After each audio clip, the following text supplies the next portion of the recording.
I had shut the door, too. Then I turned around, and there he was. I used to be scared of him all the time. He tanned me so much. I reckon I was scared now, too, but in a minute I see I was mistaken. That is, after the first jolt, as you may say, when my breath sort of hitched, he being so unexpected. But right away after I see I weren't scared of him worth bothering about. He was most 50, and he looked it. His hair was long and tangled and greasy and hung down, and you could see his eyes shining through like he was behind vines.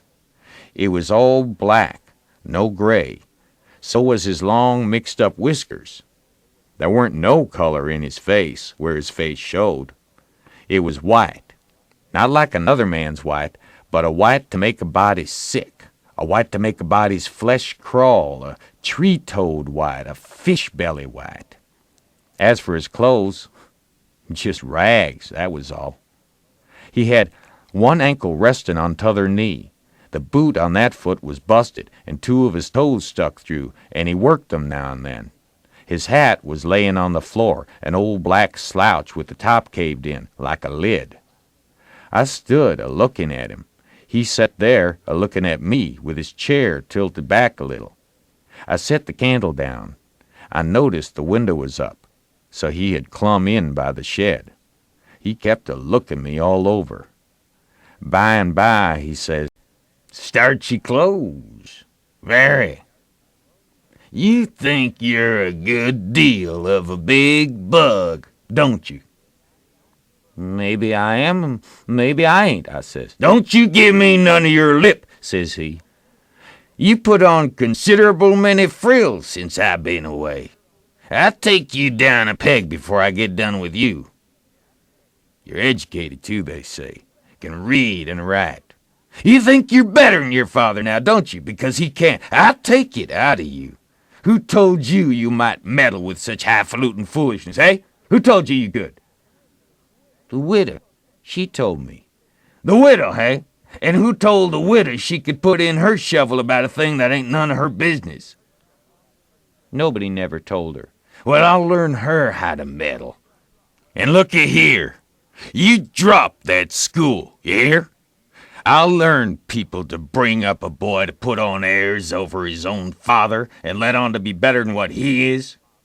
You let me catch you fooling around that school again, you hear? Your mother couldn't read and she couldn't write nother before she died. None of the family couldn't before they died.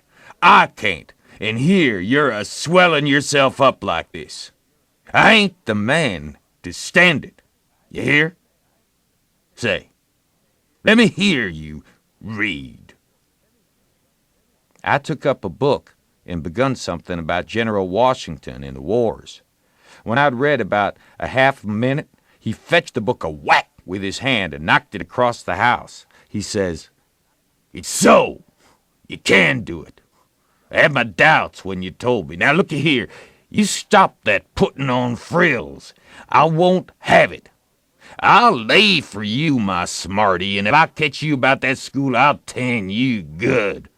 First you know you'll get religion, too. I never see such a son." He took up a little blue and yeller picture of some cows and a boy and says, "What's this?" "It's something they give me for learning my lessons good." He tore it up and says, "I'll give you something better. I'll give you a cowhide." He sat there a-mumbling and a-growling a minute, and then he says, "Ain't you a sweet-scented dandy, though?